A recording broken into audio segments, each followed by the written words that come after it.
I was on mute like a dumbass. What is up, everyone? How's it going? Hope you're all having a good weekend. If you are based in Australia, today's Sunday, obviously. If you are here, you know that. If you're based in the States, I hope your Saturday went well and you're looking forward to Sunday.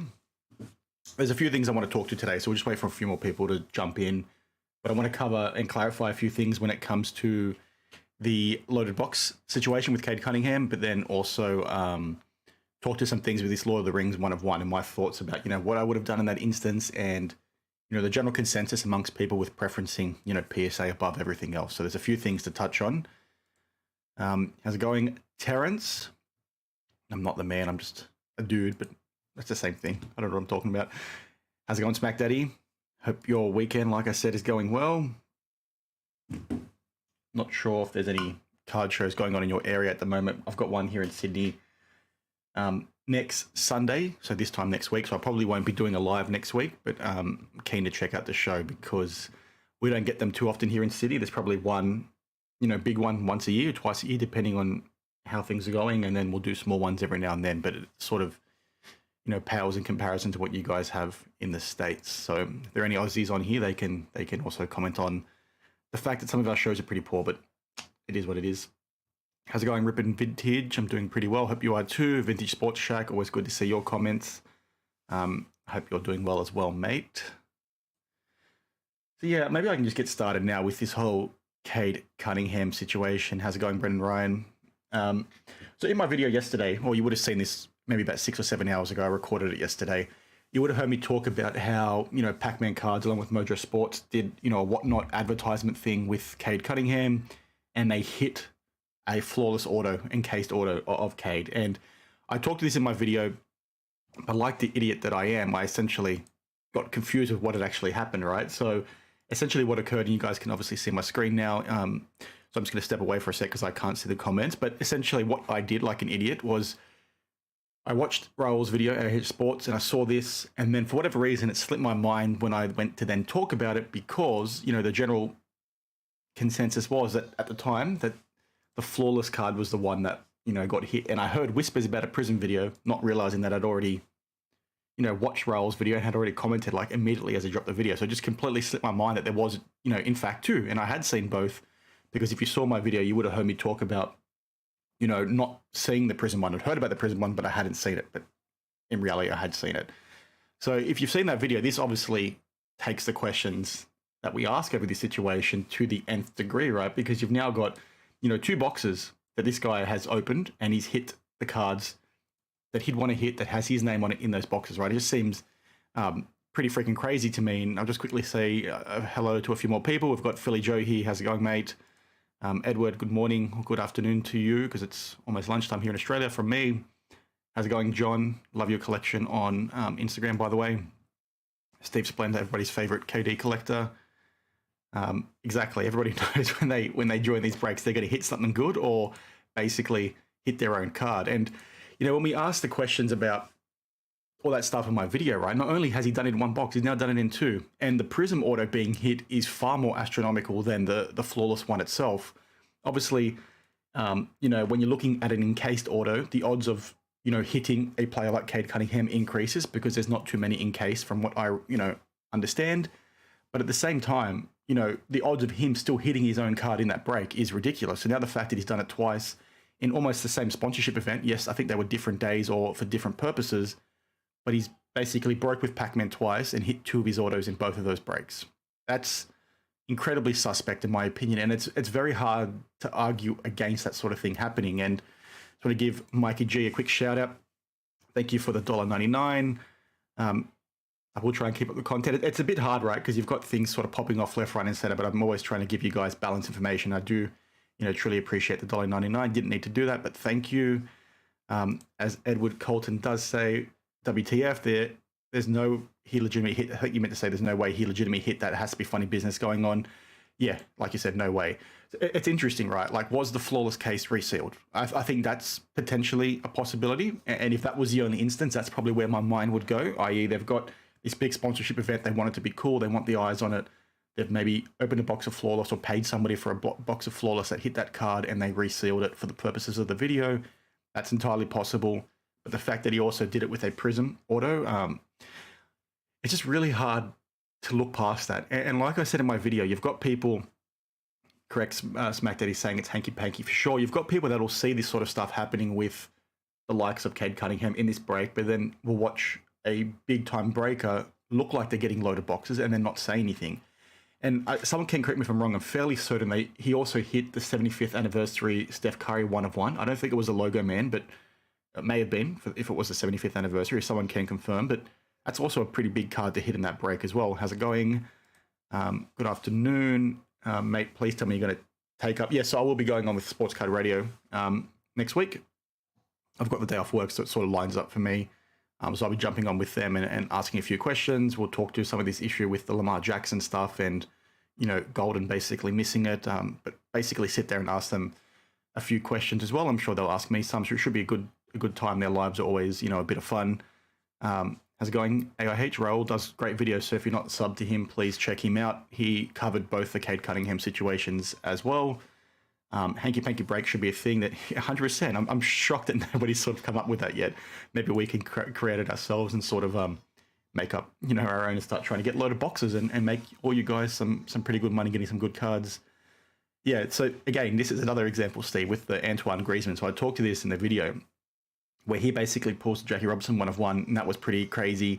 But you've got Cunningham putting two autos of himself in two different streams, one of which being the Prism, having incredibly astronomical odds for that to actually happen, given how many rookies are in that set.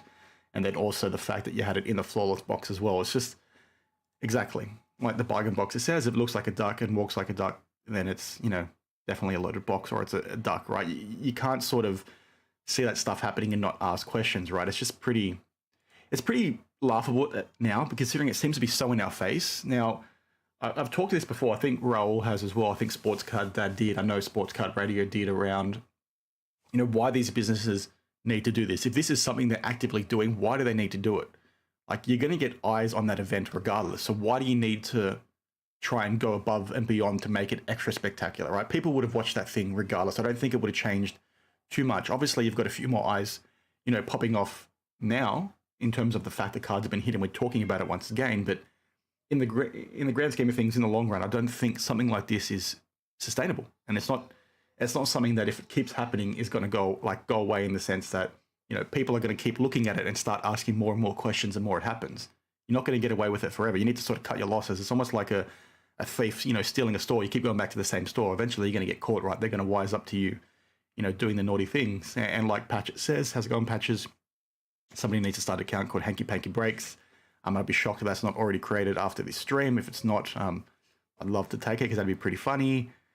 It was a Curry Trophy card. There you go. Thank you. So again, another pretty big card in that situation. And it's just weird. I don't understand why these businesses need to do it. And, you know, like I said in my video earlier today, if you've got this sort of incentive sitting there now, right, where they're wanting to do it for the marketing purposes, and we've seen some things now with Tops and Michael Rubin and Antoine Griezmann, the French soccer player who hit the Jackie Robinson 1-of-1. You know, when they move to Fanatics Live, there's a greater incentive for them to want for this kind of thing to happen, right? Because they want as many users on their platform as possible. They make commissions off every single transaction on that platform. They make, you know, profit off the back of selling boxes to these breakers. So if they want to funnel things to a specific breaker, there's a huge incentive there for that kind of thing to happen, right? You can't shy away from that. And I've talked this a number of times, me being, you know, an external auditor, those are the kinds of things I'd be focusing in on when I was looking, or when I would be looking at their business process, right? Because that's where the big risk occurs. You've got this double incentive now for them to try and do this sort of thing. So again, it could just be coincidence, but like a lot of people have said, how many more coincidences need to happen in order for you to sort of say, okay, what's going on here? And like I've talked to you before as well, when you're sitting back and, you know, accusing Cade Cunningham in this situation, maybe not Cade, but, you know, whatnot, for putting this thing together, and you're saying they've done something here, you're a bit naive to not do the same thing when you see it happening with these breakers. It's all one and the same, in my opinion. But Steve here again. Yes, I agree. Raul needs to do it, and we can put his little PMG thing that I made with his face on it, and that can be the logo. That should be the way to go. I agree. Great idea, Smack Daddy. To me, it feels like a spit in the face, 100%, because who's this really benefiting, right? In the grand scheme of things. Like, if you're somebody that wants to buy this product, you're not going to buy it now, especially when it's the one of one instances, right? Not just a base auto. You're going to be less likely to buy it because you got to hit less in there now. They don't need to market this way, right? They're pretty big. They have all the money. They have the eyes already. They don't need to market this way if this is in fact what they're actually doing. I agree. You need to do it. Maybe go ahead and create the account now, mate. We can have some fun with that and whatnot. Trying to rip people off. Obviously, I'm joking, but you guys get the gist. How's it going, Eddie? Appreciate the kind words. Thank you, John, for the $9.99. Again, you didn't need to do that, but I truly appreciate it. John says, basically, thank you for all the hard work and time spent helping sports card collectors. This is, again, a side passion for me. Like, this kind of thing, I hate, and apologies if you can hear my cat at the door.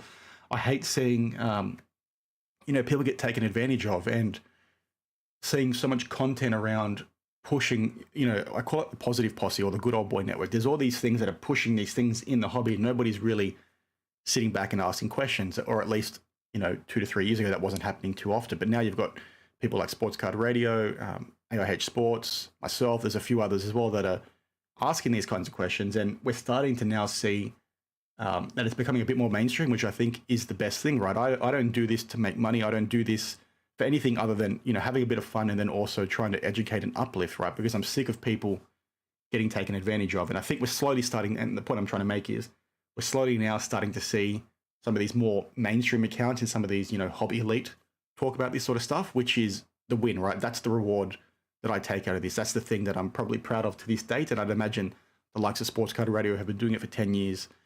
Bro, through AIH Sports, who I think has been doing it for 3, maybe 4 years now. Maybe you can correct me in the comments. That's the benefit for doing this, right? Nothing else. But also, I do appreciate the interaction and support with all you guys as well. That's really important. I think this was something we talked about, Steve, right? Isn't this going to happen at the National where they're going to do a shirtless dancing video or something? I think we heard that in one of the live streams back a few weeks ago. But I'm all for seeing that. Hanky panky breaks. That's a hard thing to say. Let's get it happening. We got Gurpreet. I hope I pronounced your name correctly.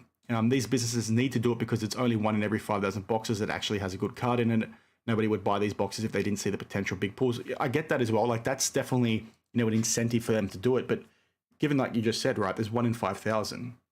If we know that there's only 1 in 5,000 chance or whatever the number was, and they then show a video hitting that one card, that's now, 1 in 10,000 chance of you getting something if you were to buy it yourself. So I get the incentive to want to push it towards breaking for sure. I just touched on that, but it just seems like a really poor way to market. I think they can get excitement around cards a lot better. Like, if they should be doing these things and they want these kinds of things to be happening, do giveaways for every single card in that box, which they may have done in this instance, but I feel like you can generate buzz without, purely, facilitating a breaker, like the whole Michael Rubin and Antoine Griezmann thing.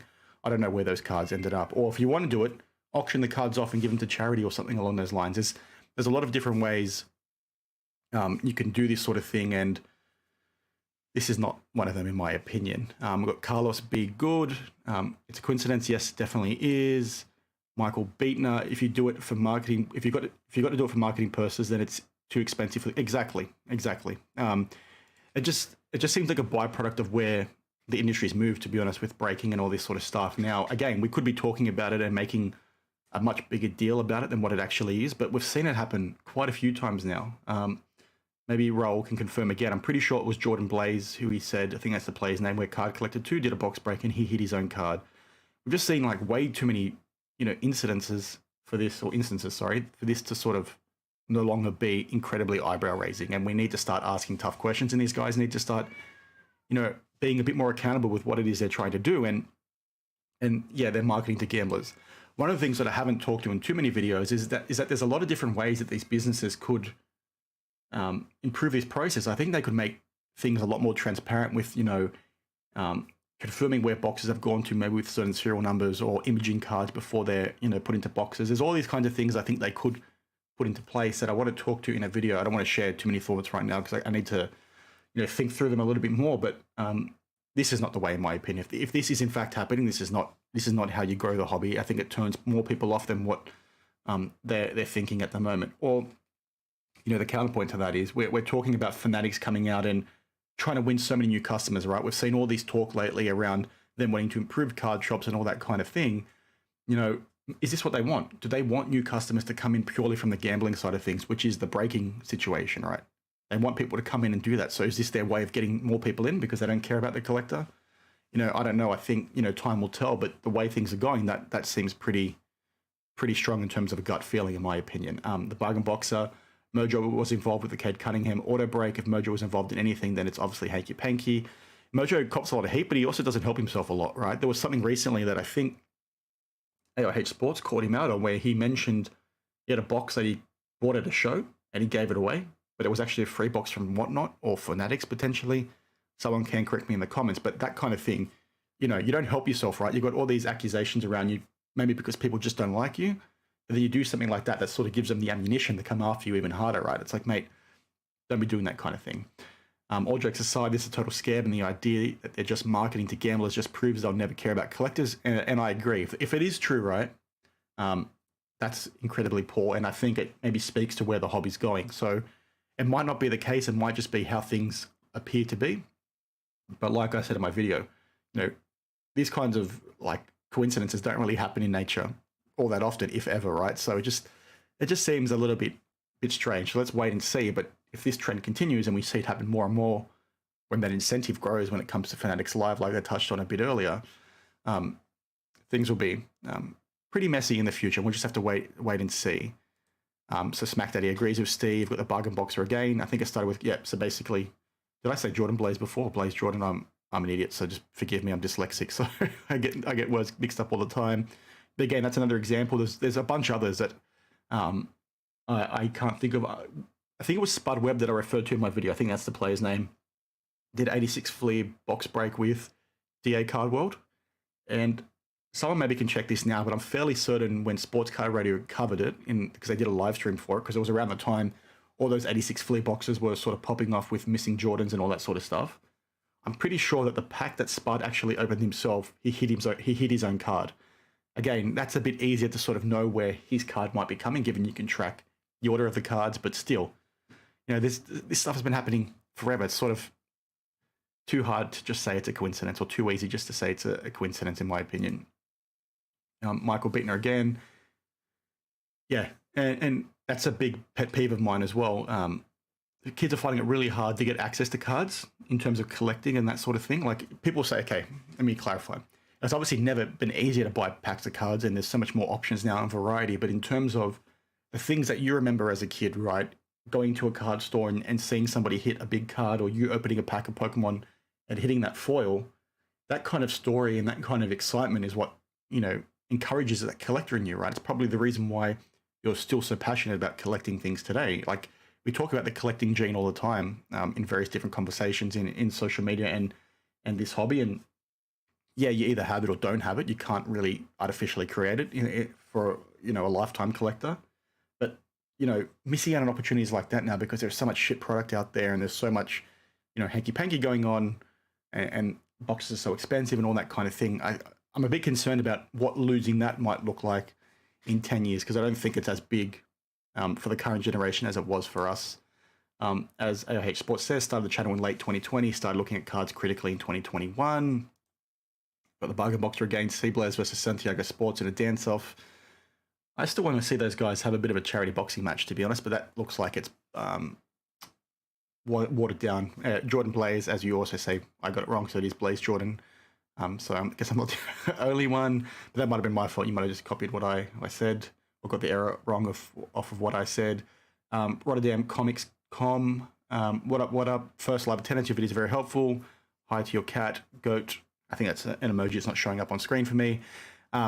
Appreciate you. The cat does say hello. She's a bit of an annoying one. She's always at the door scratching. She's a ragdoll, so she loves attention. She's basically like a puppy. The most expensive box should be NT 1K to 1500 for napkins.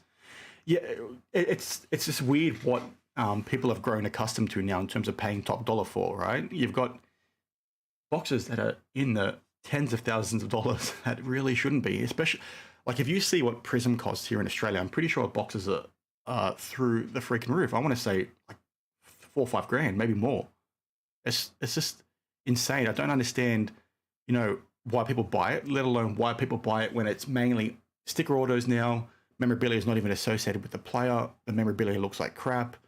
They're putting, weird things on. Like it's just crazy. I'll never understand it. Like I love collecting cards. I love buying cards, but this piece, it just doesn't click in my mind how so many people are comfortable with it, or they'll be comfortable with it to the point where they'll buy, a non-player associated auto of, a player today, but then not buy one of a GOAT that actually has something game use that you can tie to a specific game, and they'll be the same price, but they'll buy the prospect. It just doesn't make sense. Johnny Popsicle, they run it like they're using cards to launder money through golden auction. That's a big possibility too, and that's why, I think when we talk about potential government regulation or intervention coming in, or Fanatics Live doing the regulation themselves by standardizing how breaks should work and all that sort of thing, we might be exposed here a little bit when it comes to anti-money laundering laws as well. Again, I work in external audit, primarily banking, and that's a big problem, right? And that could be a big question mark that's happening right here. And especially if you've got regulators and people in these positions that,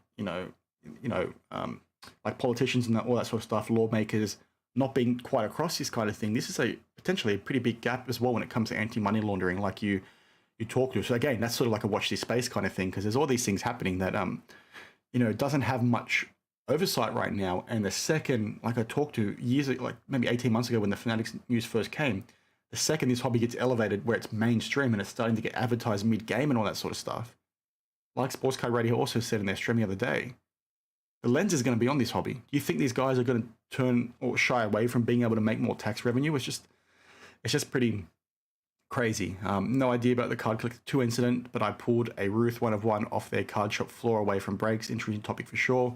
That's pretty cool for you. Did you end up selling it, or did you keep it for the PC? Because I think that kind of thing would be pretty cool to keep, but at the same time, probably a bit too hard to turn down in terms of the money you could get back by selling it, right? They opened 3 flawless boxes. Okay, thank you. Only one was part of the giveaway, but didn't have any big hits. Appreciate for clarifying. I thought it was just the one. But again, even when you've got 3, it's still like, what would they have been paying if a bookmaker put the odds up for him to hit his own card, let alone twice like he did? I think it's just pretty crazy. How's it going, Ziggy? Great evening, chat and Dan. Oh, good evening to the chat and Dan, I think is what you're referring to. Michael Gigliotti, I want to thank you as well. Been asking so many questions about scams after following you. That's fine. And if you mean asking questions to me, I think I'm always happy to answer them. If you meant just asking questions in general, that's the thing we're sort of looking for off the back of channels like this, right? You want people to sit back and ask these kinds of questions, right?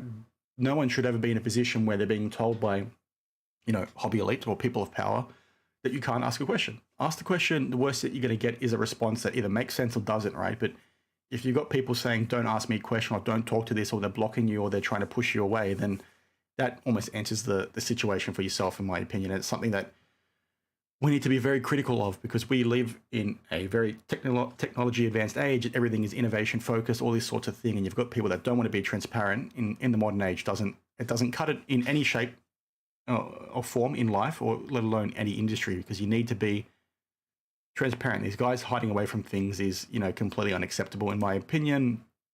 Happy Canada Day. Is that a thing? Is that what today is?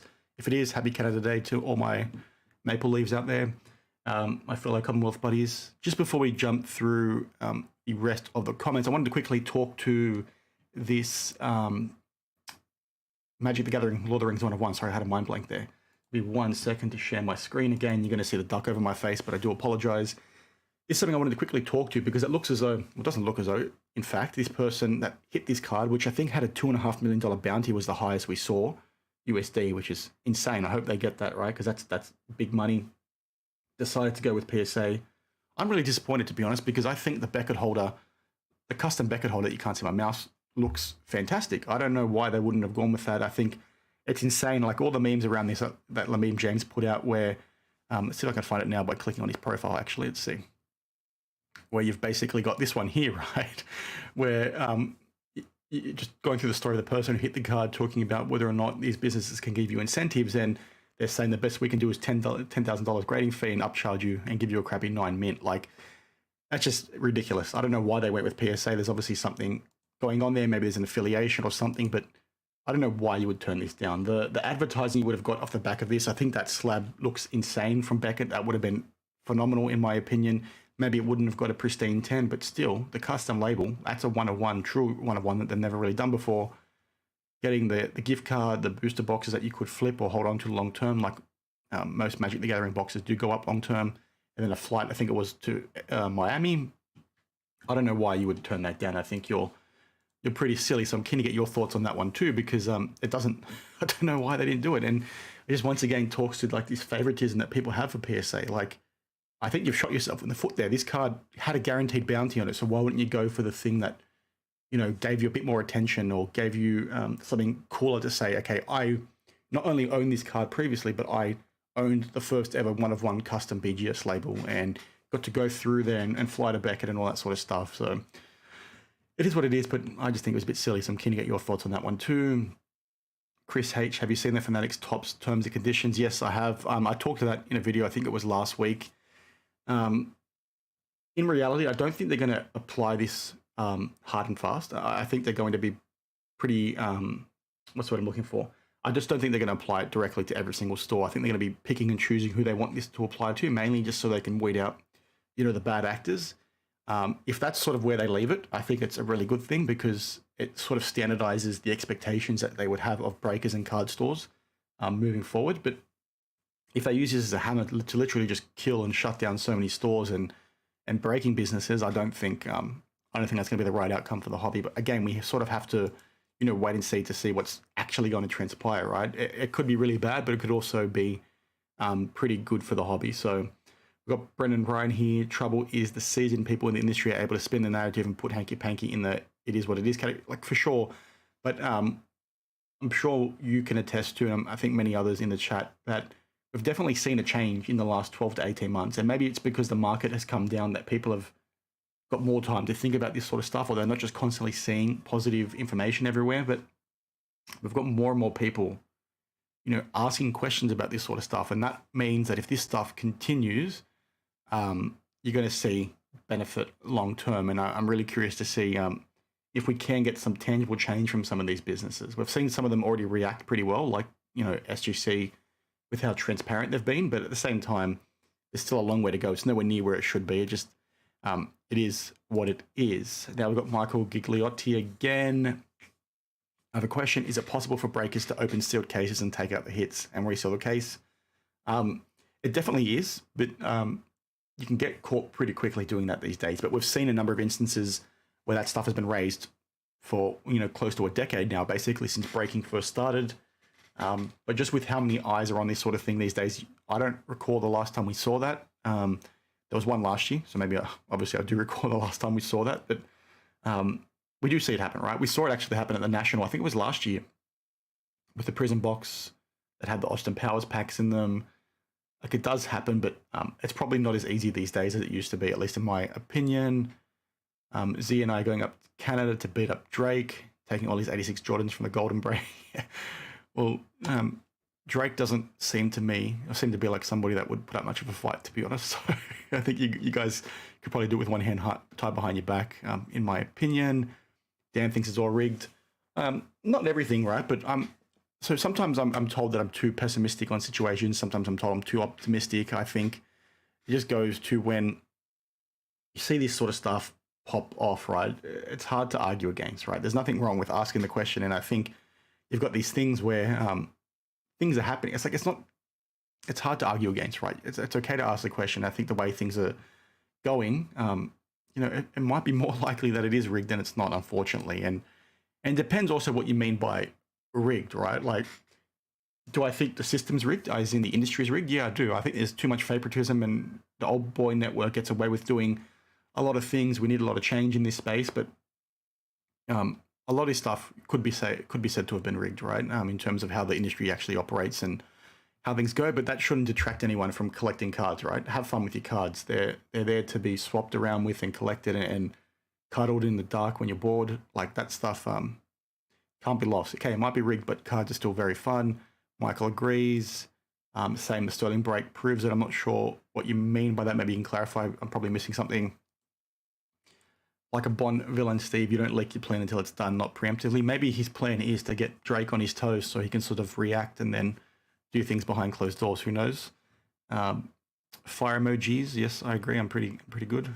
Kidding, obviously. I'm not sure what you're referring to there, Johnny. Maybe it was something I said earlier. $80 for a blaster here. Yeah, like it's just ridiculous. I saw actually Kiwi cards that some blasters are going for like $20 Australian at some stores here in Western Australia actually. So we might be seeing things happen across the board for us in our region, right? It's just too overly priced. That's probably the way to go, to be honest, because at least gold is going to be sustainable, even though it might be a bit more controlled and bottlenecked, like some of these boxes going to breakers. Yes, your plans are very obvious. Steve, I told you need to just let him know what's happening and then do something different, right? Drake's going to be on his toes now, so you're doing a good job. Parabellum Collectibles, we're going to see you next week at Asheville. Yes, I'll be there.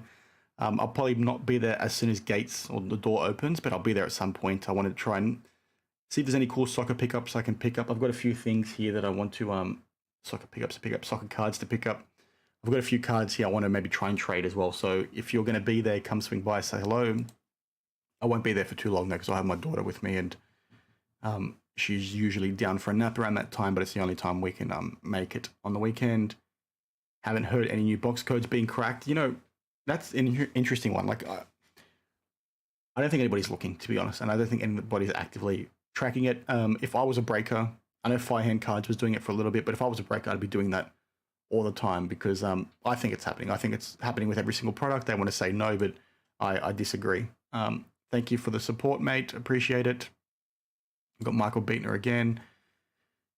And that's an interesting one, right? Because you see it happen all the time with breaks. I think it just means you have to go with the people that sort of look like they're doing things the right way. Now, every breaker almost appears to have accusations towards them, but I think you need to not let all the bad turn you off completely. Like, it's not all bad. I think it's just one of those things where you've got the few ruining it for the many, and the few just appear to be so much noisier than the rest, which is why it's always seemed to sort of hear about monthly sub repack boxes. Yeah, I agree. Repacks are a scam for the most part. I would say 99.99% of them are scams. Most of the time you've got guys putting crap in there and then say they're putting in a box hit, but they don't actually put the box hit in. There was an interesting example, I think it was at the National again last year, or one of the local card shows, where you had a guy who had just opened, or maybe customers hadn't come into the show yet, and it was another dealer asking to buy all 300 boxes of this repack, and the guy wouldn't sell it to him. I don't know why, because he was happy to pay full price for them, but the answer would be, well, the hit that he said that was going to be in there that made buying all of them worth it wasn't actually in there, which is a really piece of shit thing to do. And it's something that happens more often than you think, unfortunately. Asking questions is negative. I agree. They don't want us to ask these questions. Kiwi cards, money laundering is huge in the hobby. They say cartels are faking slabs, transnational. Yeah, and that's been happening for a long time. There's lots of articles about that, actually. The FBI was involved at some point. It's not something that can be shied away from or said it's not happening, right? There's a lot of evidence out there to suggest it is, in fact, happening. And when you're talking about that kind of money, right, it's and that kind of organized crime involvement, like, who's to say it's not happening elsewhere within the industry as well? But you can't argue against that, because there are numerous articles talking about it. Multiverse collectibles. Do you think soccer will get bigger in the collecting space when Fanatics take over? I don't know. I think everything will get bigger, but not for the right reasons. Like, I think the landscape is going to change drastically, right? It already sort of is, but I think soccer will get bigger, and there's a few people in the comments that will disagree with me, and I think I got a comment today talking about it as well. With Messi going over there, US World Cup coming up, I think soccer will grow more off the back of that. I'm not sure what Fanatics are going to do to grow that space, especially if they keep increasing the number of redemptions and parallels, when they said they would reduce both of them. Love my new breaker. You can be in the studio when the break happens. Let's see another breaking group allow that. I'm not sure who it is. Maybe you can share it in the comments, but that sort of stuff, it's the things that breakers do that will go above and beyond why you should be happy breaking with them, right? And it might be little things like that, or it might be them looking after you when it comes to giving you, vouchers, or giving you a free box if you end up spending a bit of money and don't hit anything, right? There's lots of breakers out there that honestly do look after their customers, and there's some out there that also offer, gambling support, or they'll lock your account if you ask them to because you're spending too much. And there's breakers out there that monitor how much you're spending, and if they think you're spending too much, they'll have a conversation with you. There's a lot of people out there doing things the right way. It's just, like I said a bit earlier, it's ruined by the, select few idiots out there. I need to catch up. I'm like 10 minutes behind in the chat. Pretty certain the 1-of-1 ring was pulled and sent to PSA before BGS offered that for the card. That's pretty interesting. I saw a few other people have the same inkling, to be honest, because we've seen how, things have transpired in the last 24 hours. It looks like that you might be on the money with that. I've got Parabellum Collectibles again. I believe it's All Spore. Spoke to Diggers last week. It seems to be a blanket TNC from Top/Fanatics. That's pretty interesting. I'd be curious to see how it impacts the likes of Diggers and Cherry Collectibles, to be honest, because obviously we're a small market in terms of ability to go to a store and buy something. We're quite big in terms of the amount of product we do buy, but pretty interesting to see how they actually go ahead and apply it. I agree. It's also very weird that it was pulled this freaking early.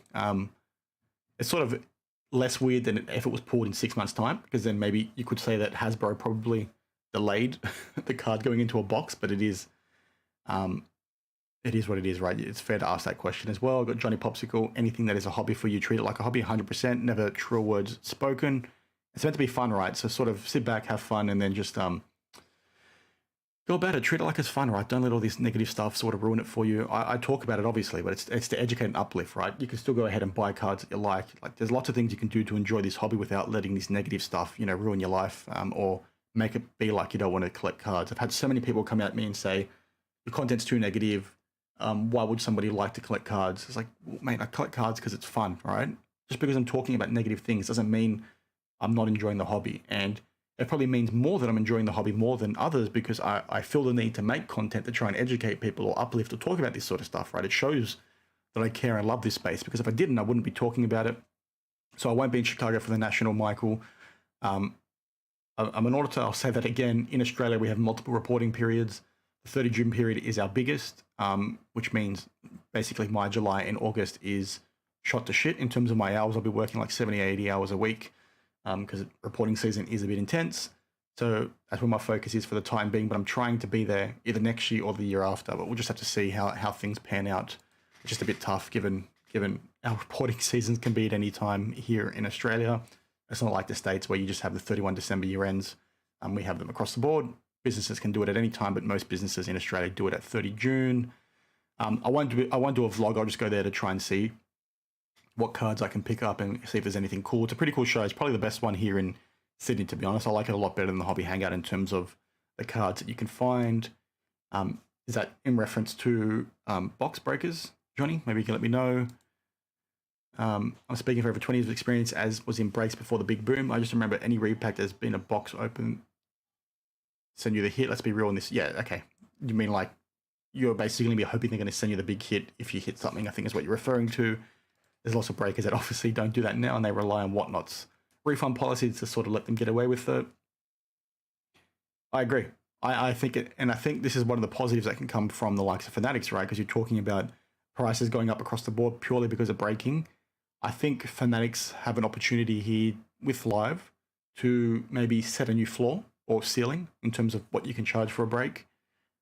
Again, that might expose them to some kind of litigation potentially, but I would appreciate if they could, because like you said, that is a big bloody problem. That's part of the reason why prices have hit the roof they have. Breaking prices have continued to go up despite card prices declining, right? How does that work, guys, when you've obviously got less of a sentiment for people to chase new cards? How does the price of boxes continue to go up, but the individual singles continue to go down? It doesn't make sense. Solly Hawk, Cherry have many industry awards. I imagine they'll become a regional flagship store. Yeah, I agree. They've also got some accusations about them over the years as well. So it is what it is. You can't shy away from these kinds of things in today's day and age. Good morning to you too, mate. Hope you're having a good one. Daniel Thiel, I hope that's how you pronounce your surname. Do you find it difficult to participate in the hobby being in Australia? I'm from Melbourne and find it often difficult to get my hands on sealed wax.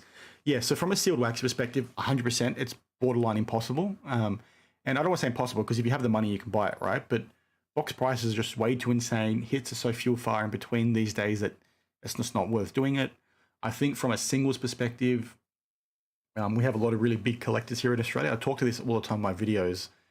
We have guys here that have big cards that you probably won't even see too often in the States. And a lot of collectors are still collector focused rather than being, investor focused, like what it appears to be, having watched some vlogs and things at these card shows or hearing what US guys have to say, and same with the Canadians around what their shows are like, right? So I think it's easy to participate in the hobby and it's easy to be a collector here, but it's hard to sort of buy product. I think that's where the issue comes. And all the issues that maybe we used to have when it came to buying and collecting is sort of washed away now that we have access to the likes of Ship My Cards, where you can get cards shipped to your door every few months and basically remove the additional cost of buying from eBay or other places in the States. Now, to give people some context, like previously, if you were in Australia and you bought a card from eBay, most sellers would use the global shipping program, which is maybe like $30 to $40 USD for one card, right? And it takes like 4 weeks to arrive. And that was the sort of thing we used to have to deal with every single purchase. So you can imagine why buying singles really wasn't, worth it. But now through the likes of Ship My Cards, where basically you buy cards on eBay US, you ship them to them. They're located in Arizona and Oregon, and then you ship it back home to Australia when you're ready, and you basically save thousands, I want to say, just on the prices of cards, but also on the postage fees saved. And you can also collect a lot more frequently as well. Michael Beaton, I know I'm saying they can search an open box. Yeah, of course. And that definitely happens with some breakers from what we've seen in the past. It's why, like, the big recommendation, if you want to go into a break or you want to buy a box from someone, you should never be doing it, from a case that's already been opened, right? I think that's pretty evident. The same way people treat, booster boxes that are already open or boxes of cards that are already open, and you just buy one pack. Chances are that thing's been searched, and you need to treat it that way if you want to best protect yourself. We've got Brendan Cabiat again. I hope that's how you pronounce your surname. Hey Dan, love the content. Keep it up and hold the powerful accountable. Will do. I'm not the only one in this space. There's lots of others that talk to this as well. But I'll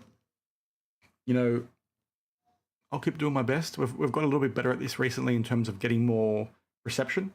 Now, I don't necessarily care about the views on my channel from an ego perspective, but I like the fact that we're getting more eyes on this sort of stuff, because it means people are becoming more educated and we can start asking more and more questions, which I think is a really good thing. And it's not something that we can, discount, right? It's a very important thing that's happened in the last, I want to say, 12 months within this industry, within this hobby.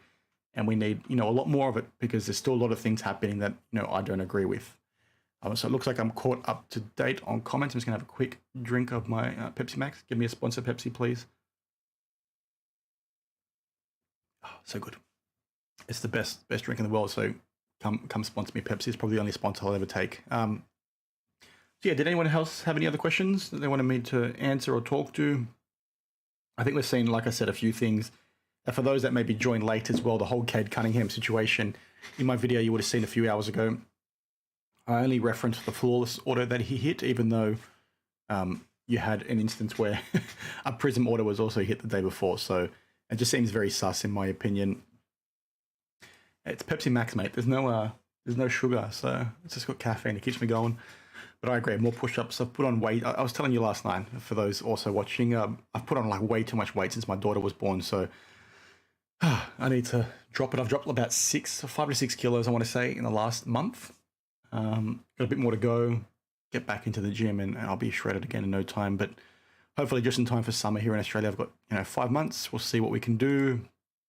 Got Edward Colson. Companies thought the hobby was booming when in reality it was mostly degenerate gamblers and flippers during the COVID era. So they do this pretty more wax, 100%. And what a lot of people didn't really talk to enough on this was how much disposable income people had, right? They talked to the fact that you had government handouts funding these cards.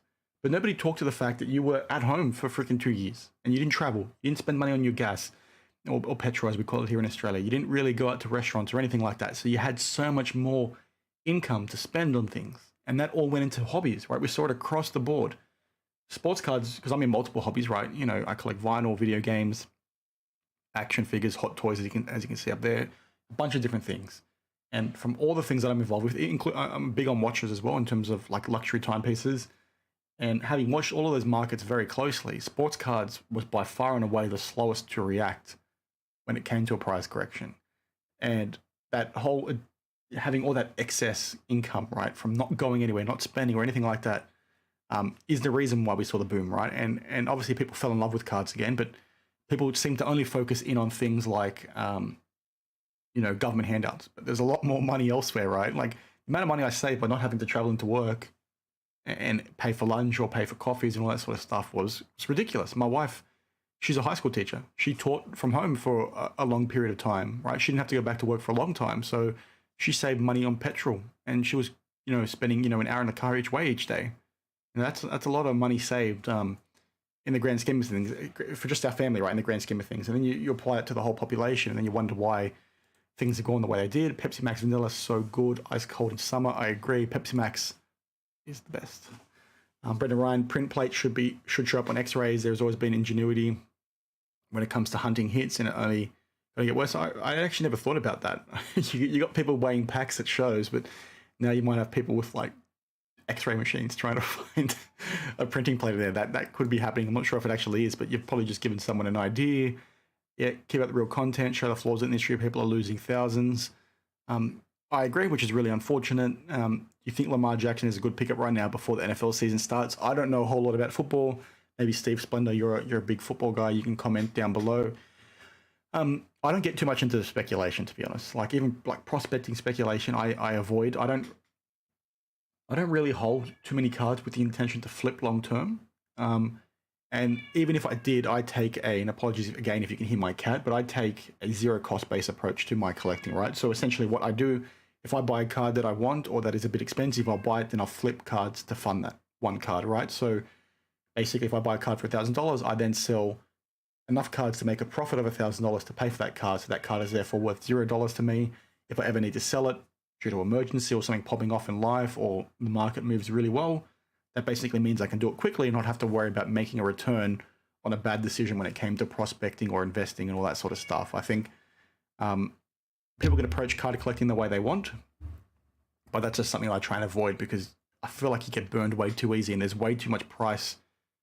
Like there's way too much success from that player already priced into their cards that you have to sit back and think, what does that player have to do in order to be more valuable in the future? Like you look at Luka, right? And Sports Card Radio again talked to this the other day. If you look at Luka, how many titles would he actually have to win for his cards that are already worth a few $100,000 to now be worth double that, right? It's not going to happen in any reality. What's your stance on a proposed self-regulatory organization for the hobby? I think I'm all for it. I'm an auditor, so I love regulation because I think it helps when it's handled correctly. It just depends on how it's done. So I don't think it should be a separate body. I don't think it should be government intervention. I think Fanatics, as the business selling the boxes and also selling the breaks through their platform, I think can regulate this pretty easily and without much error, right? They can just purely stipulate one strike policy, cards can't leave the frame, you need to charge certain prices, you need to have appropriate refund policy, you need to have multiple people in the room, you need to have multiple cameras in the room. There's all these things that they could stipulate that would, immediately make the breaking process better across the board. Now that might mean you've got people out there that can't become breakers straight away because at the moment, all you need is your phone to become a breaker, right?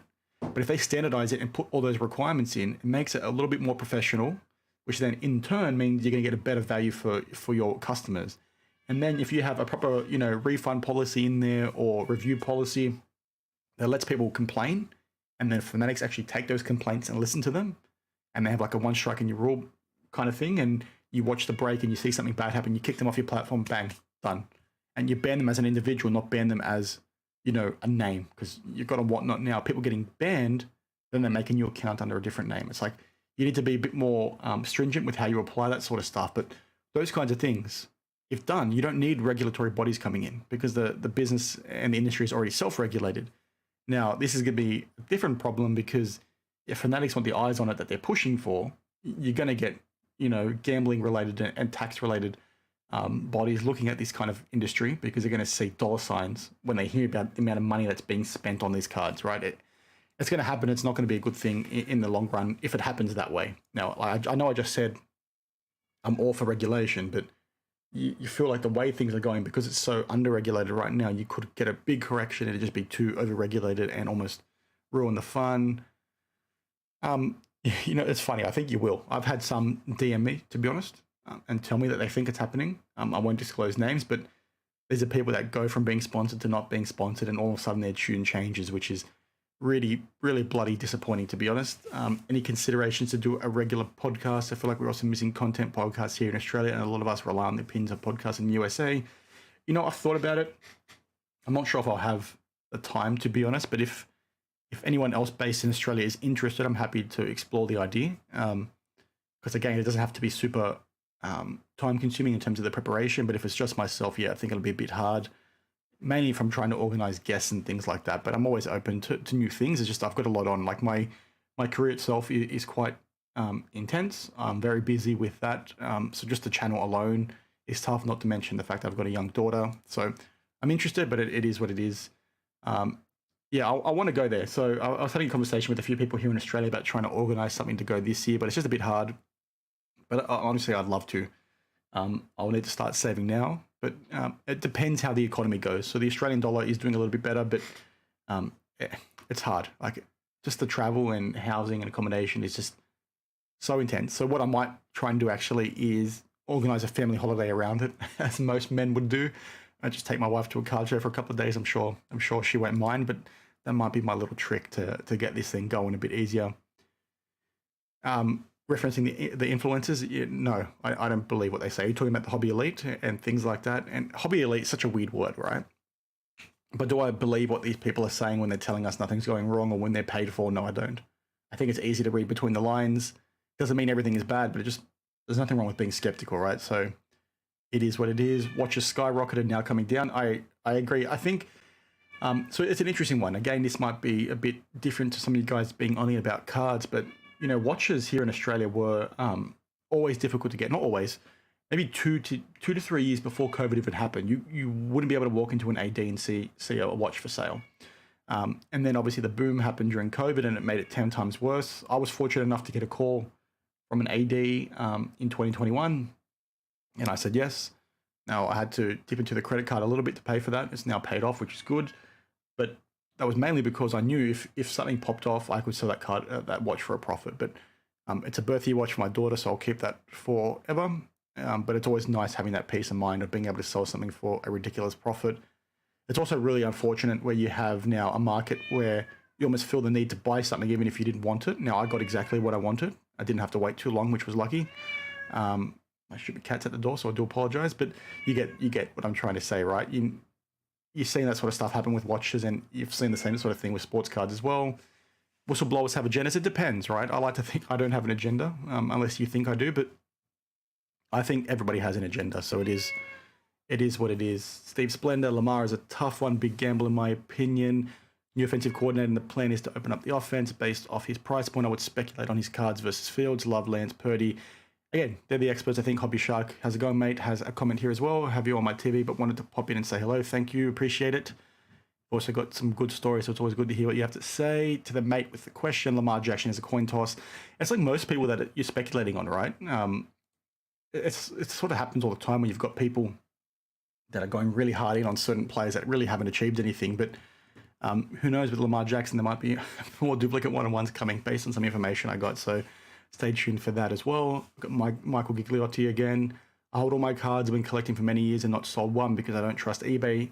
I sell most of my cards on eBay. So again, we're a bit lucky here in Australia where we've got a bit of an arbitrage opportunity. People, because of the issues I spoke to a bit earlier around, you know, the global shipping program and how expensive it is, so many collectors still use eBay Australia. They won't buy internationally. They won't use ship my cards or anything. So I often buy cards from the States and then sell them here in Australia, make some good returns. eBay eats a lot of your fees, but at the same time, like, mate, like you can't hate it because it gets you so much exposure to people that maybe wouldn't have seen the card in the first place. So it's sort of like a double-edged sword. You sort of have to deal with it sometimes, but it is what it is. The bargain box at my local comic shop or card shop. I always refer to LCS as comic shop because I was a comic collector for a long time, or still am, but always referred to it as LCS as a comic shop. My LCS has had a collection cut or allocation cut down to 4 boxes from tops. Does anyone really think that the shops should get 3 boxes? Yeah, and that's a good point as well. So it depends how they go ahead and apply it. If this is the start for them on how they want to go about it, things will get worse before they get better, in my opinion. Hobby Shark in the house. Yes, I agree. Hobby Shark is good for the hobby. He's great for the hobby, actually. I've had lots of chats with him, been on lots of live streams. He asks a lot of tough questions, which I think is good for this industry. He likes to shake a few trees sometimes, which is not how I always like to go about it, but everyone does things differently, right? So it is what it is. And he asks a lot of good questions that, you know, others are too scared to ask. That's all you can sort of hope for. Michael Beatner, what are you investing in? Piece of the jersey that wasn't even game worn, much less it wasn't even his jersey he wore for 5 seconds. I agree for modern stuff. And I can understand if you're, you know, a PC person, you want to chase, you know, the rookie from your team and all that sort of stuff. But I just don't understand the prices. You've got nothing that ties a love to that card, in my opinion. I'm big on match one, game one stuff. That's why I'm chasing flawless soccer so hard and all that sort of thing. Because as a fan of the game, right, owning that card is really special because you can tie it to a match perhaps and all that sort of thing. So I don't understand why people are okay paying big money for cards that just are not tied to a game or not even play one these days. It's just dumb. Good comment there from Steve. They obviously have a conversation about the Lamar Jackson situation. Shout out to Splendor. I agree. Steve Splender's a good man. He loves a meatball sub. Always got good stories as well. Unicorn Cupcake, self-regulation, like as in doctors and lawyers do. So it's going to be different, right? So self-regulation a little bit differently to what's happening in those industries, right? But I think self-regulation in the sense that if Fanatics put things in place, right, they should catch a lot of the problems. And then obviously, if problems persist, you can then go after Fanatics pretty hard. And that's when, you know, government intervention would come if Fanatics can't solve the problem. So I'm not saying you don't need it completely, but I don't think it needs to be done if it's handled correctly. Now, that might be wishful thinking, but it is what it is.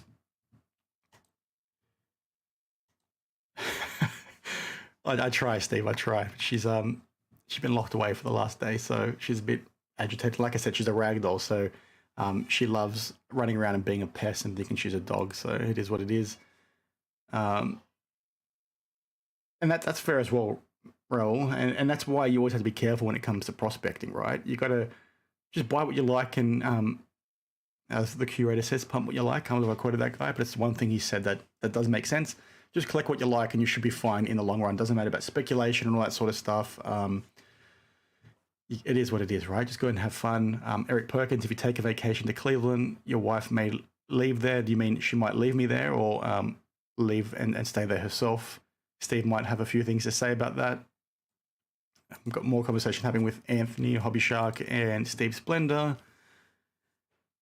It's interesting, right? Like you've got, it's just weird how I've always asked this question about speculation, because when I got into hobby boxes in like 2013, it was happening back then too. I remember in like Select 2013, people used to laugh at me for hitting Giannis in a box, right? Yet they hit a Victor Oladipo and they were so freaking excited. And it's like, where's Victor Oladipo now? He's still decent, but he's not where he was priced 10 years ago. Like it's just crazy what people do in terms of like competition amongst prospects and all that sort of thing. It's just interesting.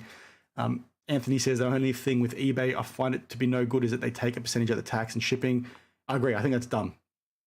And there's a lot of things that eBay don't do that I don't agree with, but it's one of those things where like I just bite the bullet, to be honest, because I'm like, well, I need to sell these cards. They're going to give me so much more access than everywhere else. They've got a really good return policy and protection, at least here in Australia as a seller. So it's one of those things where I have to eat a little bit more of my profit margin, but I just have to deal with it, right? I'm not happy about it in the grand scheme of things, but it is, again, what it is. Great points regarding SRO. What am I missing, Ari? SRO? Maybe I don't remember what that acronym was for. Someone can correct me down below. Can Fanatics adequately represent all arms of the hobby, though? Moreover, would that be desirable absent community input, in terms of service amendment retractions? Not sure what you mean. Maybe you can rephrase that. Sorry, I'm a bit of a dipshit sometimes, so I haven't had my coffee today, so just bear with me. Daniel Thiel, once again. So they've asked me to go on. I might. Well, I've said I would, but I'm not sure when that might be. Now, I've had a few people, I'll talk this very quickly. A few people have told me not to do it because they don't like sports card nonsense themselves. I've listened to them a fair bit here and there. And I see Mike has a new YouTube show that he's running, a YouTube Live as well. The position I take on that sort of stuff, when people say, well, why did you go on with Sports Card Therapist? Why did you go on with Raul? Because some people don't like Raul. All these sorts of things, right? I go essentially wherever I want, but I don't want to phrase it like that, right? I go to where I think we can have a good discussion and then also raise a few things. So Sports Card Nonsense is obviously a slightly different wheelhouse to what I normally cover, given how heavily they are sponsored. But I go there thinking, okay, well, they've got a pretty big audience. That gives me an opportunity to talk to some of this stuff, to maybe give substance to the wider audience, to say, okay, when people are talking about tinfoil stuff, they're not idiots. They're being fair, they're being balanced, they're talking about these things. They want the hobby to be better, which means that more people get educated and, you know, uplifted. It's why I enjoyed the streams that Raul runs, right? When he gets groups of people on, because you've got people with differing views, and LT does the same sort of thing. You've got people with differing views and you have this wider discussion, get more people listening, get more people excited, and that's sort of how you learn as a group. But if You got people that listen to sports card nonsense, right? And they might look at AOH Sports or myself and think we're tinfoil idiots. But then they hear us talk, they might be like, well, these guys actually make sense because they're only getting that information that we're tinfoil idiots off of what other people are saying, right? So that's the main reason why I want to try and do this stuff. So I'll look to go on, just trying to line things up. It's a bit tough, like I said, because my July and August is pretty smacked with work, but it is what it is, something I'm working on. We'll see what happens. Huckleberry Cards, now you got that song stuck in my head. Fortunately, I've not showed my daughter that song yet, because if she does hear it, she'll want to hear it 24/7 based on what my cousins and relatives have told me. I think you should be buying KD cards instead, Steve. So let's go there instead. Fanatics, no redemptions. Well, they said no redemptions, and then they got the Wembyana cards and their redemptions. So it's just like, what kind of game are you guys freaking playing here? Unicorn Cupcake speculation left me with a ton of Don Neal, Marshall, and Grant Hill cards. Everybody's had mistakes speculating in some capacity, right? Like when I say speculating, there's nothing wrong with it when you're having a bit of fun. But if you're spending tens of thousands, or if not hundreds of thousands of dollars, I just got no idea. Hello, Mr. Dan. How's it going, Maxi? Chris H, Kiss were 20 cents a pack, and you got Gum 40 plus years ago in 1977. Kids also put those cards in spokes too, which is again why some of those cards that people would have speculated on 50 years ago, if they were speculating, right, didn't last a test of time. Now you've got literally even the shit players that are crap today that might be goats in 10 years time. Everyone's keeping those things in binders or in top loaders immediately. So where's the scarcity coming from? So you need to be very targeted with what it is you're trying to do. Self-regulatory organization. Okay, that makes sense. I'll go back to your comment. And that's the key question, right? I'm not sure in the grand scheme of things if Fanatics can do the right job, especially when they have such a monopoly over the process. Like when you talk about the pros of what they could do by streamlining that thing and sort of having control of everything, there's like just as many negatives along the way. So it's sort of like a time will tell. We'll just need to see what happens, right? I'm not holding my breath that it's going to be the best thing, but I'm not jumping up and down saying it's going to be the worst thing either, right? So just need to wait and see. But there's things there that could indicate it could be quite good. Yeah, and when I basically said what I said, Max, it was not that I don't want to go on. Like I do want to go on, but that's the lens I look at it through. I look at it through that lens first before determining whether it's for my own ego or anything else, right? I want to do it because I want to get a bigger reach to try and educate, uplift, and spread awareness more than anything else, right? I've talked to this on my channel all the time. Like everybody has somewhat of an ego when it comes to things because they want to be liked. But for me, if YouTube doesn't work out, it doesn't work out. It's just a side hustle that I do to try and have a bit of fun and sort of help people learn and hold businesses accountable. So I look at every opportunity through that lens first, not whether I like it or not. I'm also happy to go on, as I've told a few people, with the great curator. I'm happy to go on his live stream and have a conversation with him and have him, shit on me all he wants and have him and Merle double up on me because I want to have an open discussion, right? I'm not afraid to have those kinds of conversations with people. And I might not like getting yelled at because I'm assuming that's what would happen to me. But if that's what I had to do in order to, spread awareness or have a deeper conversation, then that's what I have to do, right? I look at it through that lens first and foremost, I want to say. Michael Gigliotti again. I'm more worried with eBay about the buyers sending the money, but then doing a chargeback once they receive the card. So I'm not sure how it works in the US. I've had buyers try and do that for me in the past, but that's why I always send everything tracked. And I've got a pretty good relationship with eBay in terms of their community chat or whatever you want to call it. They're really easy to talk to and get a good outcome, at least here in Australia, if you're talking to somebody onshore. And I've made that distinction before between offshore staff and onshore staff. That's not to say that offshore staff don't know what they're doing. It just comes down to you needing to get in touch with somebody onshore, i.e. based in America or based in Australia, because they have the authority to make decisions that the offshore staff can't. And you just need to pressure. You need to ask more questions until you can sort of get on there. I just need to sneeze. Give me one sec. Never mind, it went away. Ignore me. ZA crazy one. I used to put 80s rugby league cards in my bike spokes. I did that in the 90s and the early 2000s too, especially with a lot of really rare Yu-Gi-Oh cards, but it is what it is. Max Trubin, cards stated as nothing more than a selling point for another product. They were used to sell tobacco and gum. How times have changed. I agree. Got Michael Berry cards. I go on and yell at people for you. LOL. Sports card nonsense are in the house. I'm a bit concerned. I always see the hat and the shirt, but wonder if any bottoms. No, I don't wear any pants in my videos. That's why you won't ever see me standing up. especially during summer. It's a bit hot, so it is what it is. It's like when I go to work, I wear a suit and tie. So when I'm doing a Zoom call, sometimes I'm not wearing pants either. Smack Daddy thought that was funny. It's also good to see you guys here. So keen to sort of line that up in terms of your podcast, get a good discussion going, and maybe even with your new live stream as well, Mike, as we discussed the other day in the comments. Max Truman again, that's why you're far more intelligent than most of the individuals spitting nonsense in people's ears. I don't know if I'm more intelligent.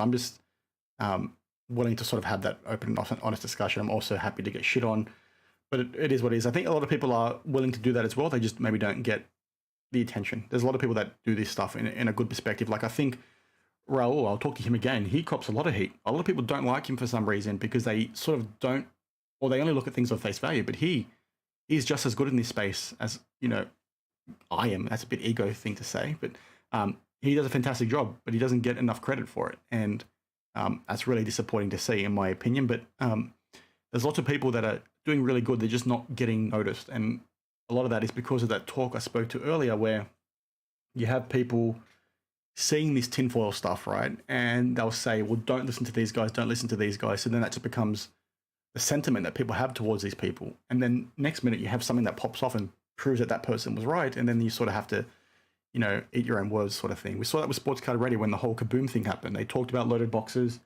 and they gained a crap ton of subs off the back of that.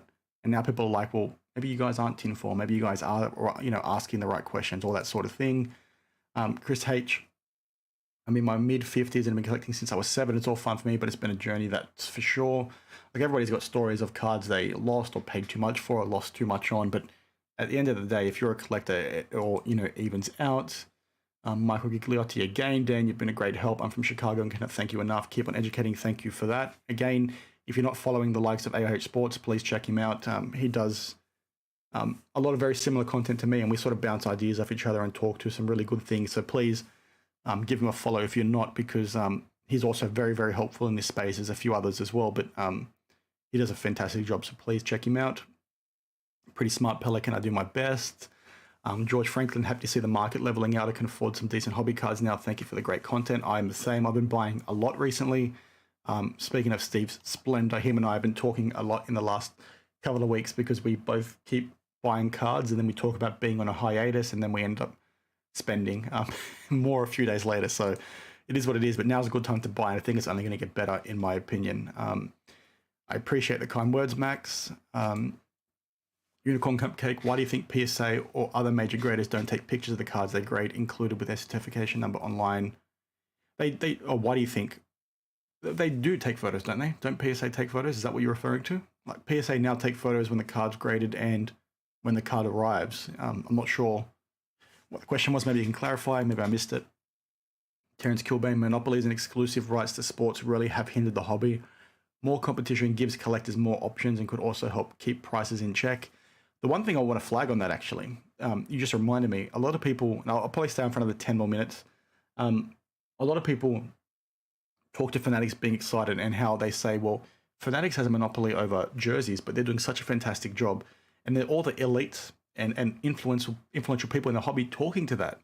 You go talk to any sports fan that's gone and bought a Fanatics jersey, and the thing falls apart after a few days. So when you hear people say, well, they did a fantastic job with jerseys, they're going to do a fantastic job with cards, that doesn't give you much excitement. And I know it's a bit of a different tangent, but it's just crazy. You can't say they're doing a great job with jerseys because you watch those things once and they fall apart, which is ridiculous. No worries, mate. You do a good job, so you deserve all the shout outs and the kudos you get.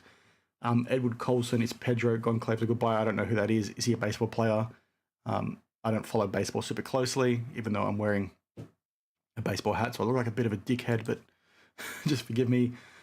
I agree, they are soy boys, and it just comes to one of those things where the sentiment is on face value that he's an idiot, or I'm an idiot, or other people in this space are idiots. But if you just stop and listen for 2 minutes and read between the lines, or actually listen to what this person has to say, you're going to realize pretty quickly that he's switched on. And if you go to things like the whole Marvel PMG situation, he was the first one talking about that being pumped to the moon. He was the first person to sort of call out the likes of the curator. I'm sure there's other things, right? Yet you've got all these things that this guy has done that he no longer gets the credit for. So, or no longer gets the credit. He doesn't get the credit for. They think other people raised it first. It's just insane in my opinion. Anthony, once again, AIH is a necessity in the community. It's become a staple. I agree. We need more people like yourself doing the same sort of thing, Anthony. And it's good that we have a group of people talking to this kind of thing, right? Because when it's, fair balance and you talk to this stuff and you hold people accountable, you make the industry better. And that's essentially what we want at the end of the day, right? And anybody that says otherwise needs to be questioned, very seriously. Because if you're trying to shut down a voice, or you're running a stream and you're removing comments, or you're blocking people, that again tells you all you need to know about that individual. Smart Pelican, is that an Australian thing? Like modest Pelican? I think just Pelican in general, he's taking the piss out of me. So Pelican is just a term we have when someone's being a bit of an idiot. It's sort of like a larrikin or a happy way to call someone an idiot. So that's the term for Pelican. That's where it comes from. Max Truman again, monopolies and giant corporations are in it for the greater good of the people, said no one ever. I agree. The consumer is always the one that gets burned. At least that's what history has shown. Multiverse collectibles AU, yes, I got burnt on the Marvel stuff. LOL, lucky, I love it, so it doesn't really matter. And agree, that's sort of the position you need to be in, right? Where if you love what you're buying, okay, who cares? Yeah, you've lost money, but in the grand scheme of things, like I touched on earlier, and I feel like I've said grand scheme of things a lot today, you're buying consistently, you're selling, you're going to make big profits, you're going to lose profits, you're going to break even. But over the course of collecting for 20, 30 plus years, or even a shorter period, stuff evens out, right? So don't beat yourself up too much if things don't go to plan. Was there any other questions? If not, I might drop off. I appreciate everyone once again, and I want to thank the few who sent through a few super chats. I honestly greatly appreciate that support, and I'll keep doing my best to give you guys some insight and updates on things happening within the hobby, and do it from a balanced perspective, but more importantly, keep calling out the bullshit that's happening, right? Because these businesses need to be more accountable. Don't know why people are against AIH. He puts out his opinion, is willing to listen to questions, and that exactly. I don't understand it, and I don't know if that's because I'm someone that is a lot or very much open and willing to hear what people have to say, but I don't get it. And he cops way too much heat, and I think people put too many words in his mouth too based on the things he says. So it is what it is. How's it going, Jay? You've just made it in time for the finish, so you're late as always. I'm just kidding. I'm pretty late because I need to get back to you with that phone call, but we can have a chat soon. Pelican equals schmuck. I'm not sure if that's a direct comparison, but I'm happy to be called whatever you want to call me, as long as we can have a beer afterwards. So yeah, I'm happy to take another few more questions, but if not, I'll shut it down for the day and go play with my daughter, chase her around the house. She's walking in the last month or so, so she's getting into a lot more mischief than she used to. I'm also watching a few big cards at the moment, so you might see some more pickups in the next few days. I've had a few people again ask me, why you don't see too many cards in my shows. It's because I buy them more, and they're all in the States, and I only ship them home a few times a year. Of course, Jake, it's the result of having a wife, right? Not you. Yeah, I know you weren't referring to me. I was just joking. Because people like Mojo and Jeff Wilson call it the toxic gossip train. They don't like the microscope. That's fair. Jeff Wilson cops a lot of heat. I think he's talked to this stuff a little bit more, but at the same time, I think he's maybe a bit, what's the word I'm looking for? Like fake when he's talking about it. I don't know if that's the right word, but when he's talking to this bad stuff that's happening, I think he's just talking to it for the sake of talking to it rather than him actually caring about it. But I could be wrong, but that's what it is. He's someone that I'd like to have a chat to from that perspective as well, because I think there's a lot of tough questions that I would like to ask him. I think he had a good chat with Sports Card Therapist and Dan, the Great Curator. They did a roundtable a few weeks ago, and Therapist asked him a few questions that were quite good, but I feel like he needed to go one step further that I was a little bit disappointed in. But again, I'm not saying that to rob the therapist that he did a bad job. When you've got someone on and you're interviewing them, it's hard to have follow-up questions because sometimes you're thinking about just facilitating the show and all that sort of stuff. But one thing that Jeff said in there upset me a little bit, and I think highlights a pretty big issue. But I'll talk to that in an upcoming video because I think it needs its own topic and video, and I don't want to tease you guys. I want to give you that little bit of tidbit, but there's something coming on that because I think it exposes one or two things that I think he will probably want to chat to a bit further. So we'll see what happens. Hubby Shark, I spoke with Jeff Wilson privately 2 weeks ago. Good chat. I see he's taken my advice, but he's also aware that he'll continue to be held accountable. Yeah, at least from what I've seen when I've spoken to Jeff as well in the past, like here and there, because obviously, if you guys remember, I did the PPP video, so I had some conversation with him off the back of that, some things he wasn't happy with.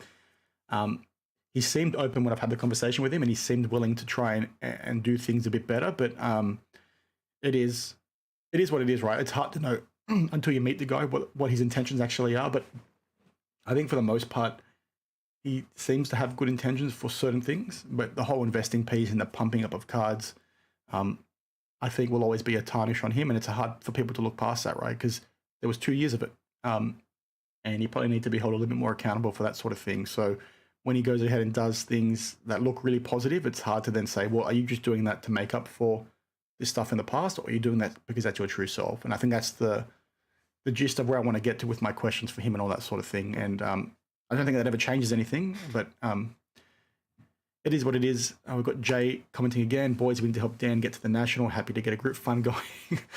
That's all I need. I'll go to the national and somebody will kidnap me or throw me in a bin or something because I pissed off someone, right? So we'll see what happens. Did you see the CGC grading company change they made? Thoughts at a high level? I like it and don't like it. I like their blue labels. I wish they kept them. I can see what they're doing to try and become more mainstream. They've always been my dark horse in terms of the other graders aside from SGC. So we'll see.